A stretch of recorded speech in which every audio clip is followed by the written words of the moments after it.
All right, welcome back to my Sovereign Network saga. Last video I said that my Dell Optiplex was 200. It was only 100. It was only 99, but it's broken. So maybe it would have been better if it was 200. So I'm going to show where I'm at so far with this. So I'll shrink myself. In fact, I think what I'll do is just pause myself. It's not necessary to see myself here and then hide that. And then let's watch this video quick here. So Hey, what's going on? Oh boy, we're back into something else. Yeah, we're getting into CB after this. Just wanted to let you know if you have one of these optoplexes and the power light goes amber, and it does, you can look up with the diagnostics. It's really nice.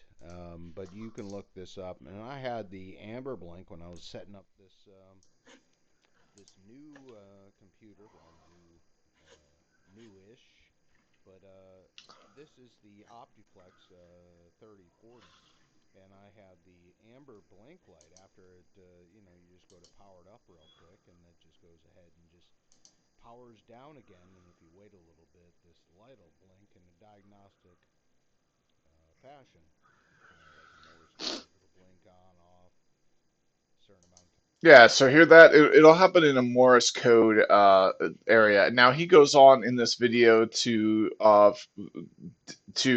read that code and then apply it to the fix. So in his case, and this might be what is happening to mine.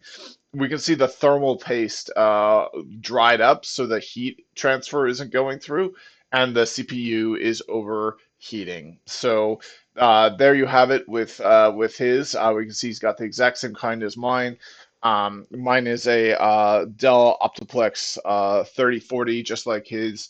So it's important when you're looking at tutorials like this that the versions match exactly or as close as they possibly can. So you have to read the labels. So with that, let me show the labels to prove that my version does match. Okay, so there's my beautiful face. And then, so here's the label. So we can see it is in fact a Dell Optiplex 3040. And then the next important thing we want to see in the label is, oh, and it's pretty blurry here. Um, oh, I wish I could get it less blurry. There we go. So that's not blurry at all. So see this manufacturing date? It looks like it's year, month, day, so it's 2016. That's really all that matters to know. But that matters a lot to know because when we come down here, we can see awesome. Thank you, Eric Tech Stuffs. He put the guide in the comments. So if we go and look at the guide, and I'll let me close all of these and just go to the guide for the first time. All right, so now we can see it's categorized by date. So it's a good thing it had that label on it because we know when that this was manufactured in 2016. So it falls into this second diagnostic LET criteria. Okay, so this was the first update in the series where uh, each of the diagnostic indicator LEDs were removed, and instead there is only one power button state that gives a blink and a color. So before these, there used to be multiple LEDs on it. There used to be four LEDs, and it was probably a bit less annoying to read the codes, but you probably have to feed more power to the motherboard. More things can go wrong. It's probably you have to make it bigger. It can't get down. We can see we've got these micro PCs here available, whereas here we only have the smallest side is pretty big. So probably necessary for advancement, but kind of a pain in the A. But anyway, we can open this, we can expand this table down here and look at the power button LEDs. So what I have is I have a blinking amber. The other options are it just never comes on, it stays solid, it blinks in white, and what we want is for it to um, we want it to go to green. I'm surprised green is not on there. Um, yeah, we want it to go to green. So all of these are error states. So, um, oh, actually, never mind. I think we want it to go to solid white. I wish it was. Okay, yeah, I think we want it to go to solid white because the computer is in SO state. This is the normal power state of a functioning machine. Okay, I do think it'll probably go to green after it's booted up, but we do want it to go to solid white. But right now, it's in blinking amber. This is the initial state of the LED at power up, so it never transitions away from the initial state. Instead, it just does a blinking pattern, and we can see the table below for the blinking pattern, blinking amber pattern diagnostic suggestions and possible failures. So so let's expand. We'll shrink down this table. Don't need it anymore, and expand this other one here. So there you go. Look at this. This is how to read the code that it's going to blink. So yeah, and we can note here that I think this is an important note to read.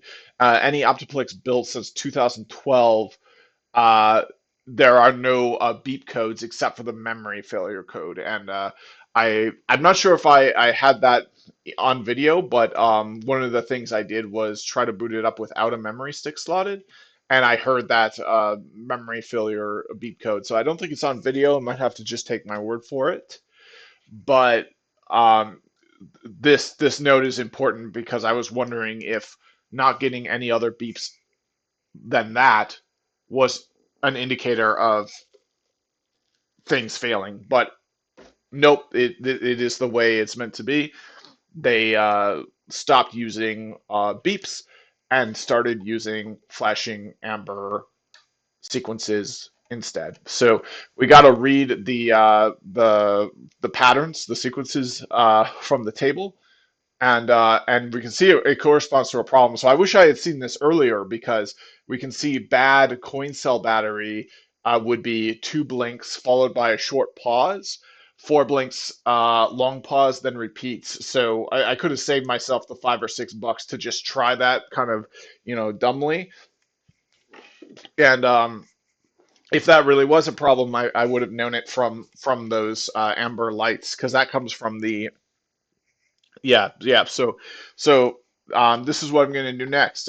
Together, we're going to read this sequence and then see what it is in the table. Um, so okay, I'm going to hit that, and it went to white. Two blinks and a pause. Two blinks and a three blinks. Oh, eight blinks and a pause. Two blinks and a pause. Uh, oh, I think we've got a two and eight. One, two, pause. One, two, three, four, five, six, seven.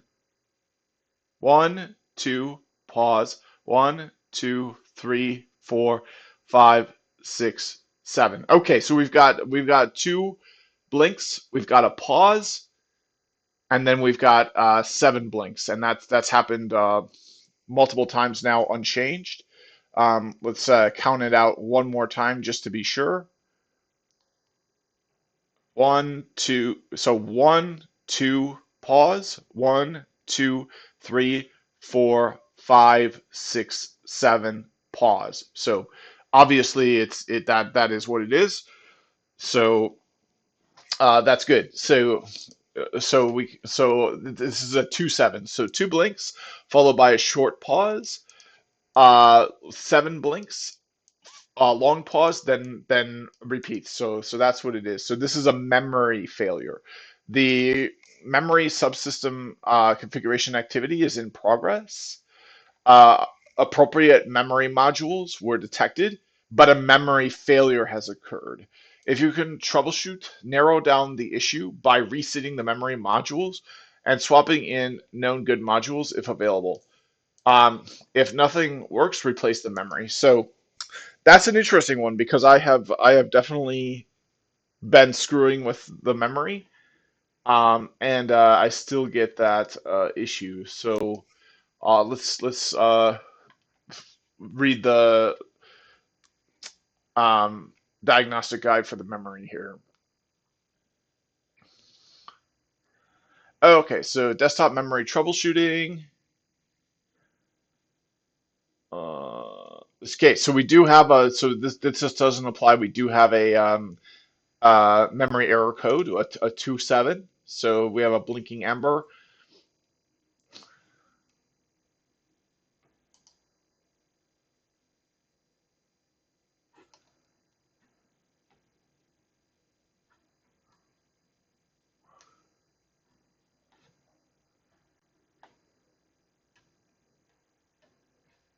Okay, so the first thing to check to do, so this is our diagnostics. So we'll take me through. So I do have a 27. So I wonder if these are specific to the 27 diagnostic or if it's just general.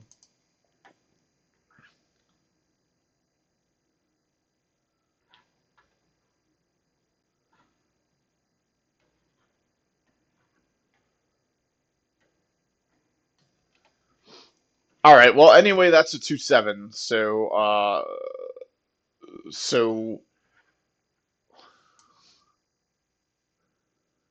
huh.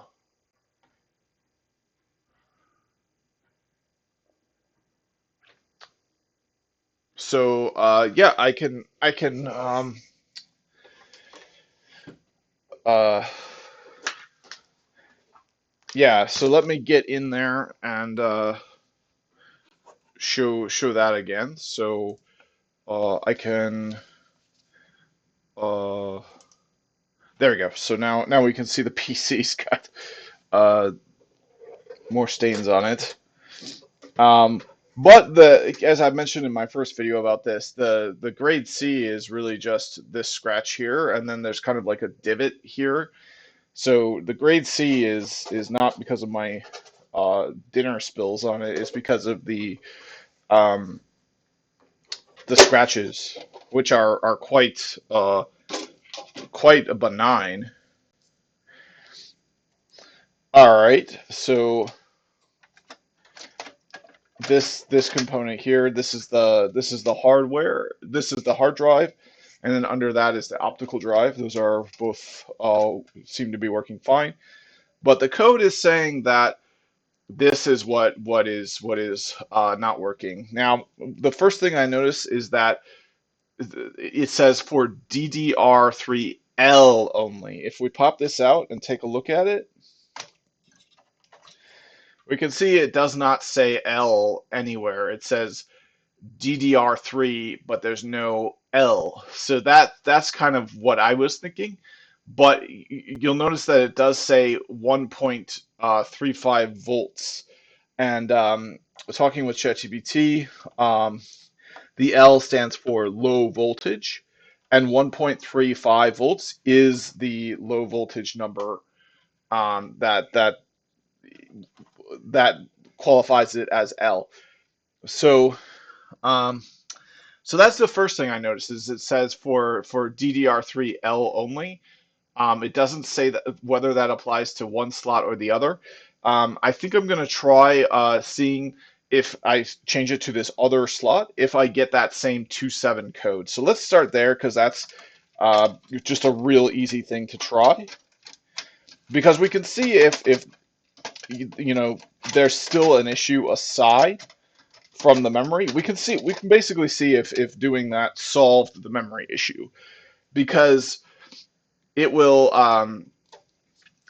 get a different code, even if there's another issue. So Now, another thing I will show, which I think people would like to see, we've got on the motherboard, we see that word intruder there. So there's something plugged in there. What is plugged in there? It's a switch here. So this switch has to be pressed down in order to test the PC. So the easiest way to do that is to slot the cover back on, and that'll hold it down. But if you're working on this, I would say make sure to have that pressed down. Otherwise, you might be troubleshooting the wrong issue. It might be just and that might not be working for as simple a reason as you didn't have that pushed down. So I would recommend always keep the lid on as you're dealing with this to make sure that's pressed down. And it's really easy. Like I'm really impressed, honestly, with this Dell Optiplex. It's like Legos. It's really easy to work with. So even popping that cover off and putting it back on is just kind of it's fun. It's like a joy. It snaps in and off so easily. The screws don't even come off all the way. They just kind of dangle out. So definitely really easy. So let's see if that code changed. Okay, so we got 1, 2, 3, 4, 5, 6, 7, pause. 1, 2, pause. 1, 2, 3, 4, 5, 6, 7, pause. 1, 2, pause. 1, 2, 3, 4, 5, 6, 7, pause. So same thing.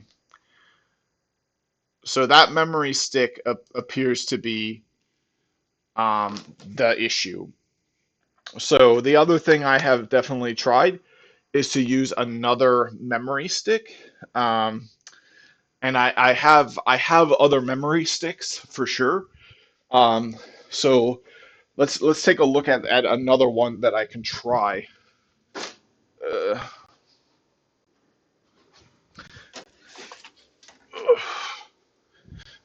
Now remember that it has to be a L version as far as I know.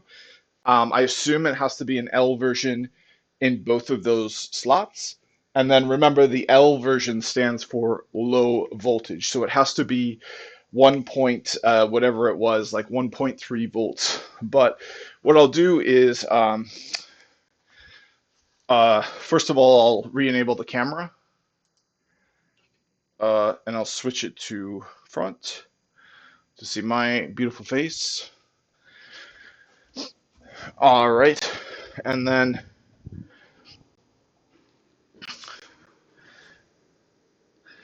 all right, here's one of my other PCs that I got from a haul. I definitely, the best way to get equipment is to just ask your friends and neighbors. And man, like for me, like a lot of my friends and neighbors are tech professionals, so like this is just one of the towers I got. Um, so we can see we have a lot of RAM in this. So this is the one I've been using to see if it will work here. And we can see uh, it's definitely a DDR3, but oh, I'm not sure if this is visible here, but I do see that it's 1.5 volts.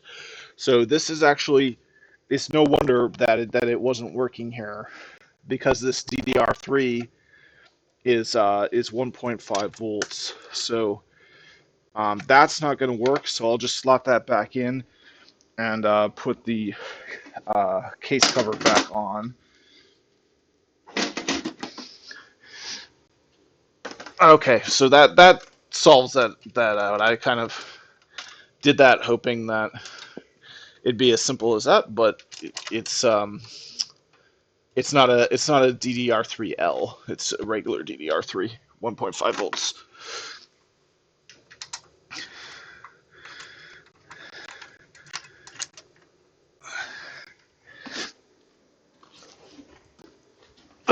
Okay. Okay, so I really doubt that I'll be able to find a DDR3L without having to buy one. Um, so let's do a little bit of shopping for how much that's going to cost me.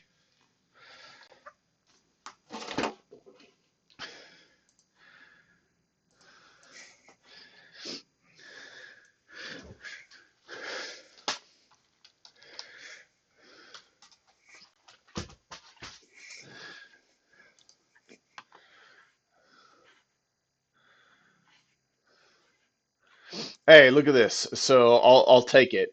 15 bucks. That's the price is right.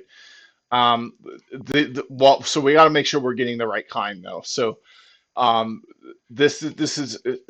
I thought that the L stood for um, long because we can see that this is longer than this one. This is a shorter one.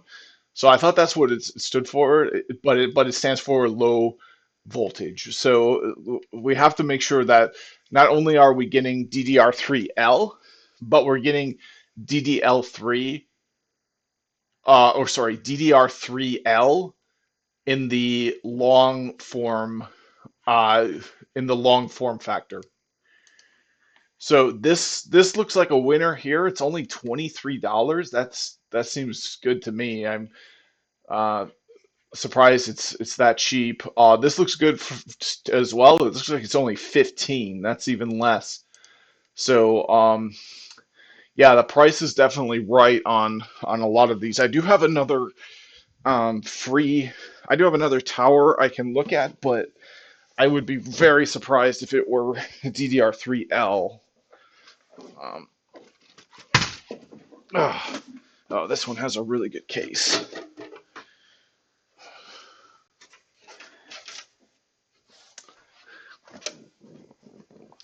Let's see what this one has, and I'm sure this is one of the main interesting parts of the video, so I will get this on video.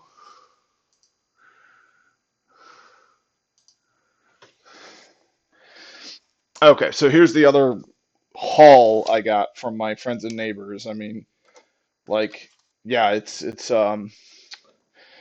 that's the way to go if you're doing a project. Just do a call out for if anyone's got any old gear that's just laying around in a closet, because that's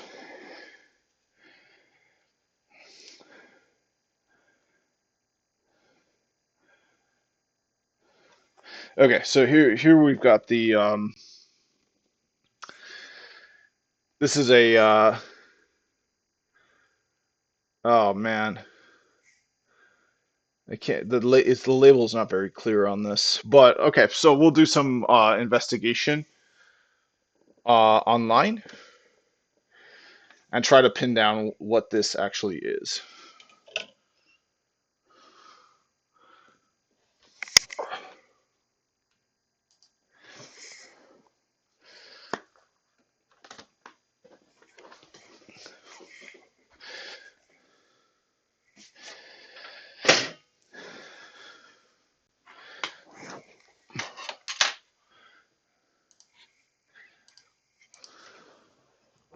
Okay, so I will. So it's an 8 GB PC3. Uh, yeah. I guess let me do this. So I'm gonna take my phone. I'm going to start the video capture device. There we go. And now use uh the snipping tool. Yep. Uh, grab that. Okay. Hopefully that's clear enough. Looks like it's probably just barely clear enough. I think I could probably get a clearer picture. Okay, that looks a lot clearer. Let me do that because yeah, that looks a lot clearer. Okay, so we'll get that. And now shut this down. And I'm gonna go right to ChatGPT. and paste that in there. Okay, and we can see that's pretty clear. So I don't know what this is. It looks like this probably isn't a good enough prompt for ChatGPT. It needs some sort of direction or something. And then ChatGPT Pro, I've noticed today, has been not working very well. So let's pit it side by side with a better prompt and with ChatGPT 1.0.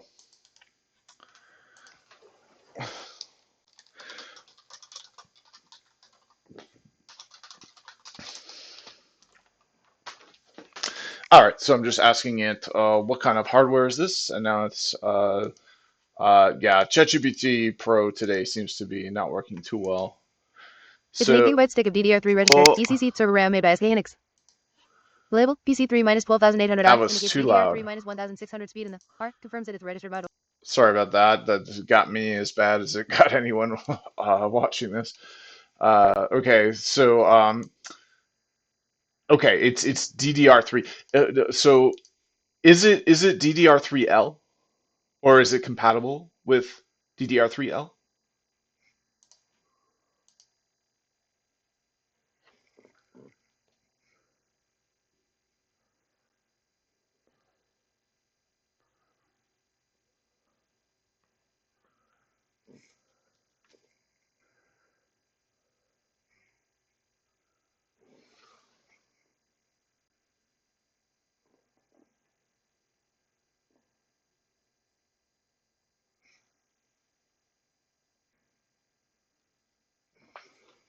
All right, it's got to think about that. But in the meantime, hey, why not just slot it in and see if it works? That'll be fast. Because if it works, it works. It doesn't matter what ChatGPT says.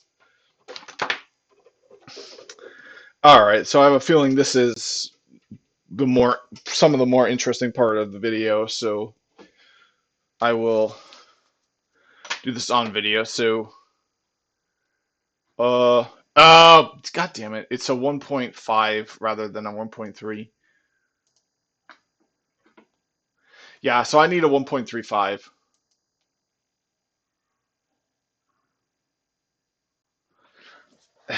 That's too bad.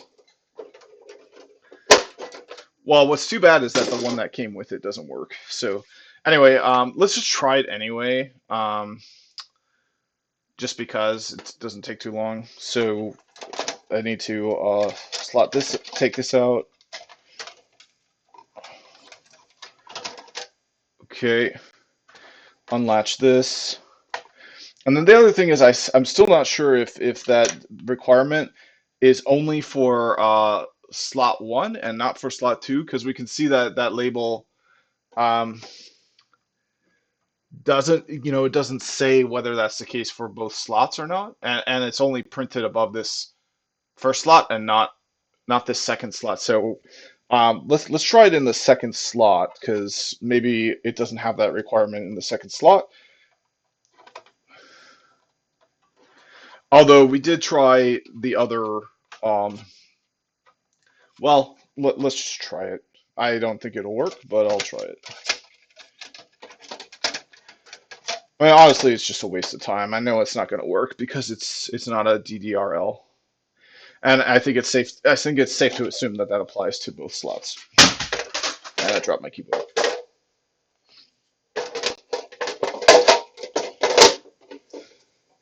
All right, I don't need to see me just screwing on the case, so I'll turn off the video capture device.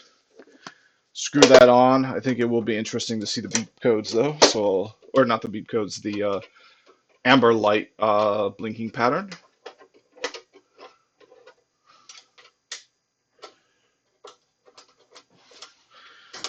All right.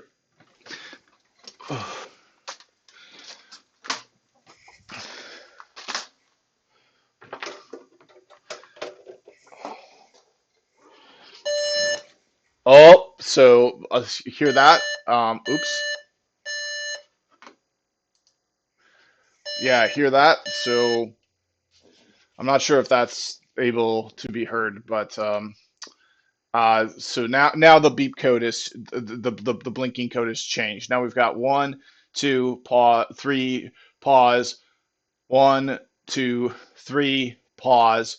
1, 2, 3, pause. And in addition to that, we've got a actual auditory beep. So we can see in the guide 3 and 1, 3 blinks followed by a oh, so we don't even have that. We just have 3 and 0. Um, yeah, we have a 3 and 0, which is a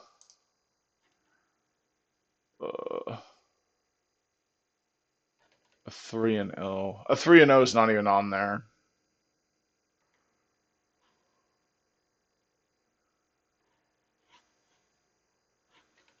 But anyways, I know what so here we go. We can see in this note here. Dell has stopped using all beep codes, so it won't make an audible beep except for the memory failure code. Yeah. So yeah, we can't put a high voltage DDR3 into a low voltage DDR3 slot, so it fails.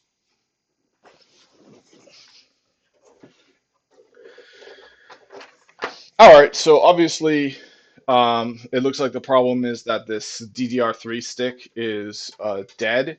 Um, that's too bad. I guess this is part of what it means for it to be grade C. It's not. It's more than just a cosmetic issue. The memory stick that came with it is fried, so that's okay.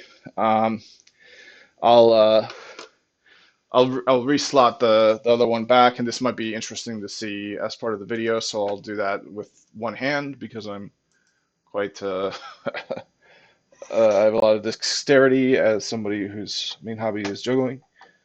So there we go. Put that in there.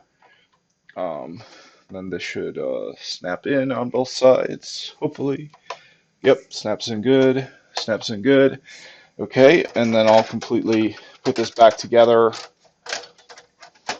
But I do think I will have to throw out that piece of RAM.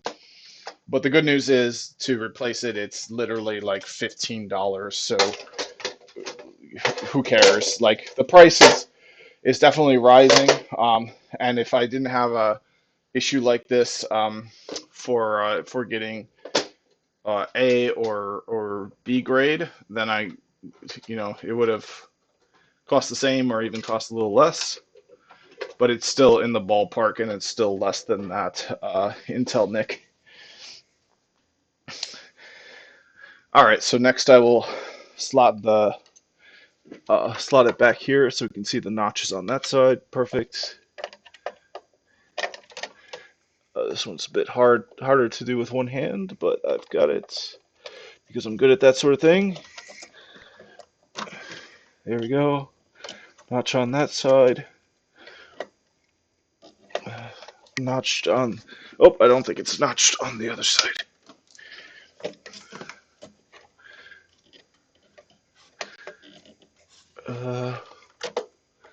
Yep, so that's incorrectly. I was getting overconfident. I better use two hands. Well, I'll switch hands. There we go. It's easier to come at it with the left hand there.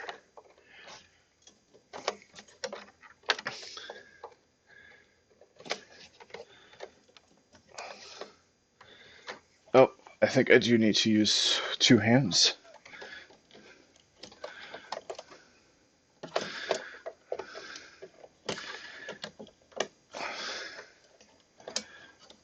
All right. I think that's probably, well, it's not in there.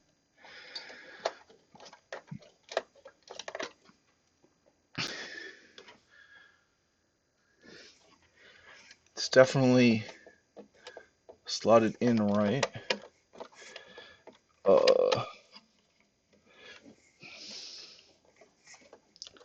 There we go.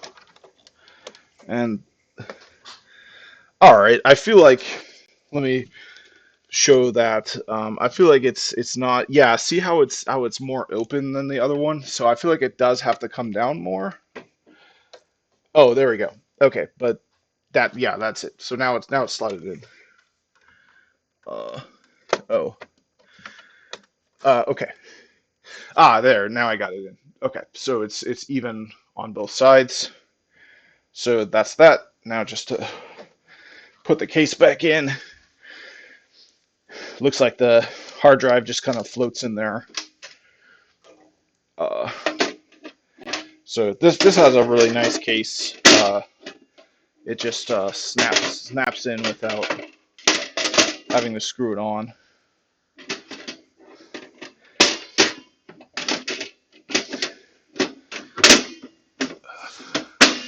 There we go. So, oops, actually not quite.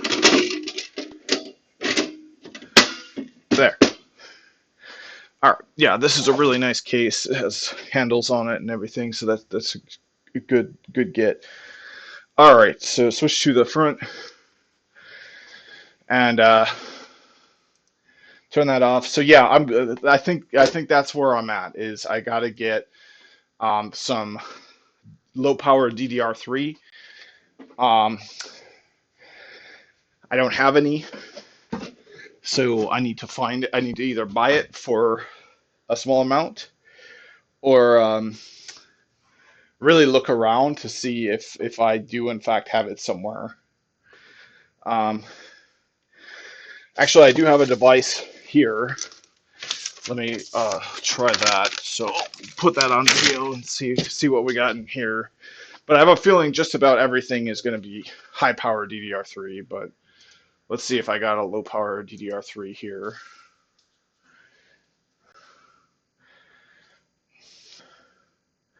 All right, so resuming the video there. Now I've got this Blade server that I used to study for the JNCA IESP that kicked off this channel. To study for the CCNP. So this has a lot of RAM in it. And the cool thing about this too is like the RAM doesn't really matter. Like I find myself constantly running out of CPU on this, but not so much RAM.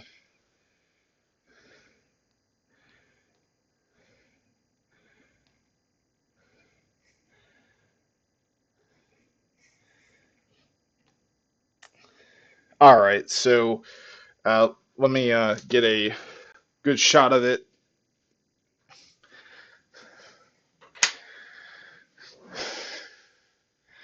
And feed it into the LLM. But you can see there's no. So this is a Samsung.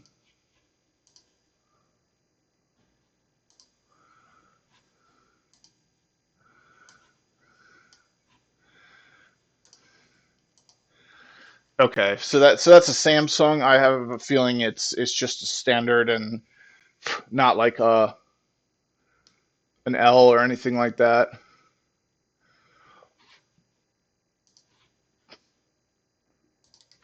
So let's paste that into the chat we've got going on so far and say what kind of hardware is this? What kind of hardware is this?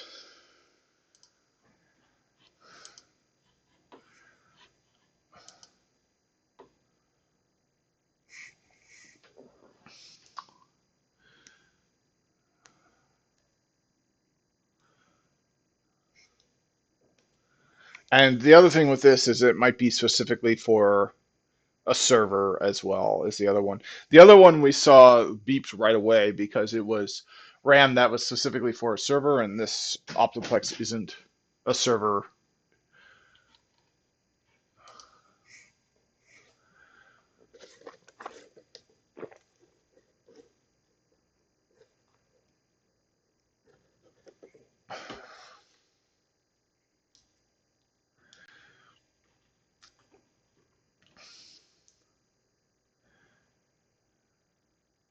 Oh, sweet! Look, it looks like it could be it. So I think this is worth it. Let's try it. It's so much, it's such like not a issue to just try it. It's so easy to just try it. So let's try it here. So let me turn on the camera. There we go. And we're gonna try it.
Yeah, and let me show one thing quick.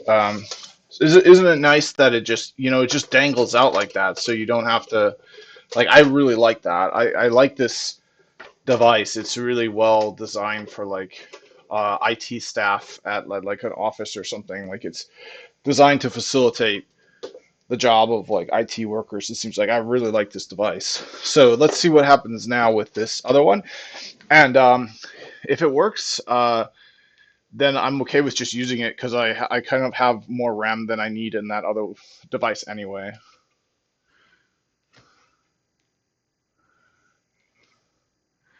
Uh, let's see. Oh, I think the power cable's, yeah, the power cable's not plugged in. So let me do that.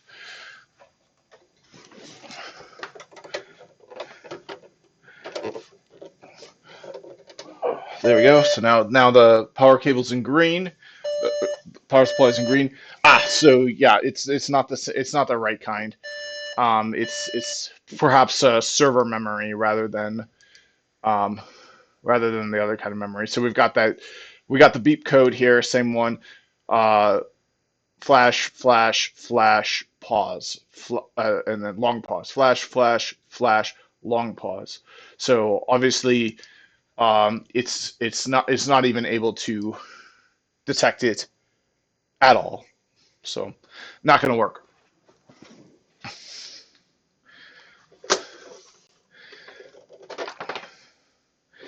All right, so I will go and reslot this back in.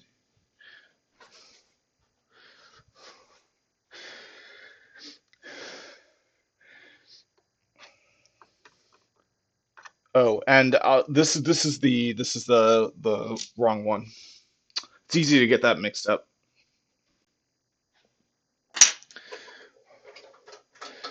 But we'll know whether it's right or wrong because we'll be able to go back to that 2.7 amber flashing pattern once once this one is slotted in. But because it's a 2.7, we know that the problem is that this stick got screwed up somehow. And we might even be able to see, is like one of the gold like, is there something we can do to repair this stick? Like we can look that up. But for now, let's return the stick here from my server, very dusty and nasty.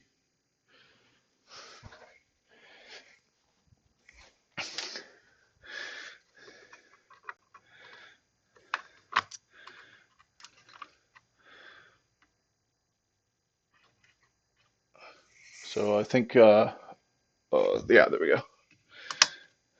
So it slots in there really easily. Or wait, not yet.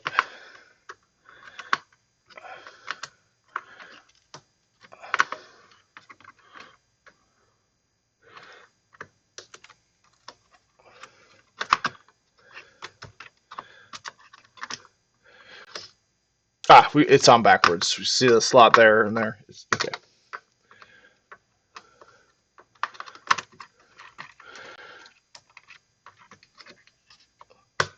Perfect.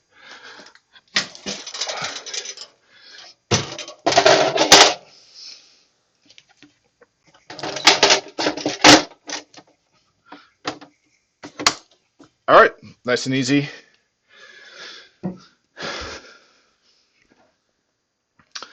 Okay, now back to this one.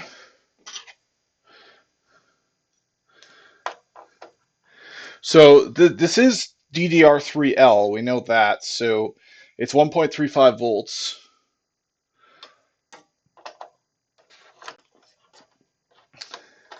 So I think the problem is just simply that it's grade C hardware, and part of it being grade C is the memory stick is a bum memory stick. So that's kind of the risk you take when you buy something that's really been beat up.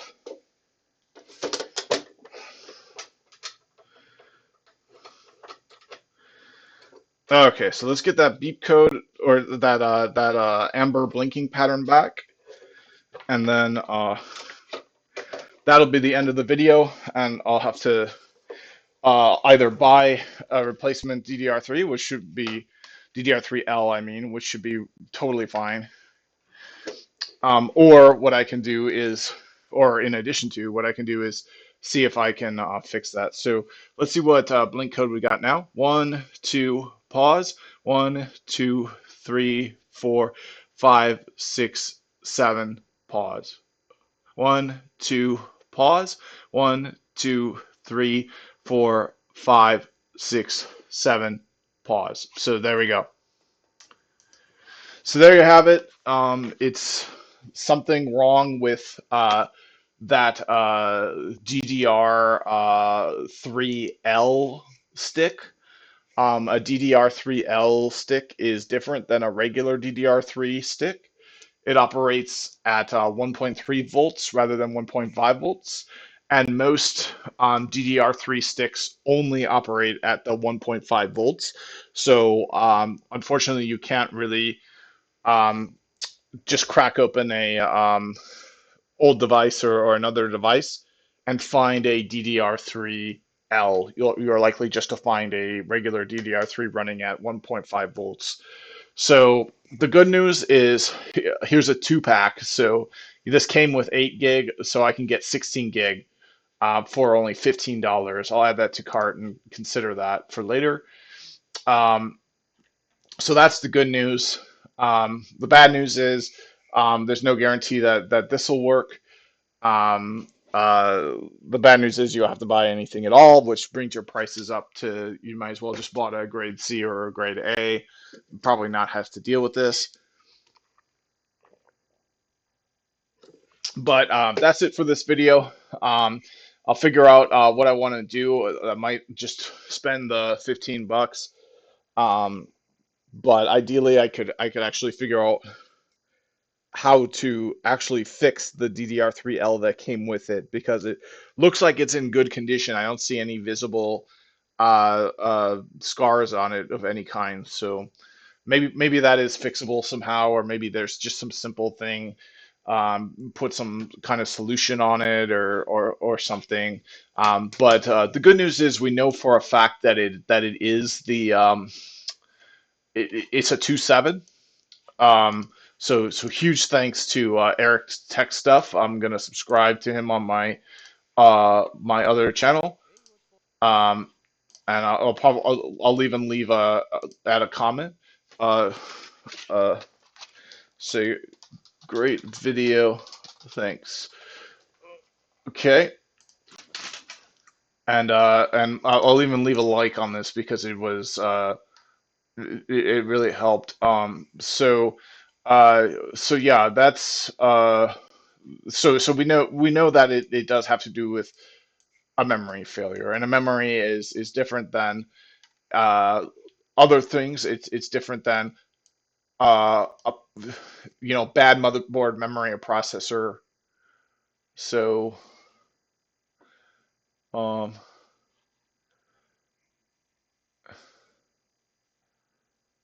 yeah, so there's other things that it was not. So um, yeah,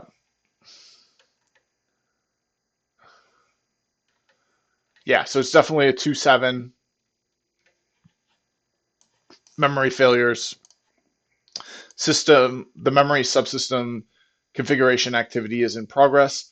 Appropriate memory modules were detected, but a memory failure has occurred. Um, so you can try to reseat the modules.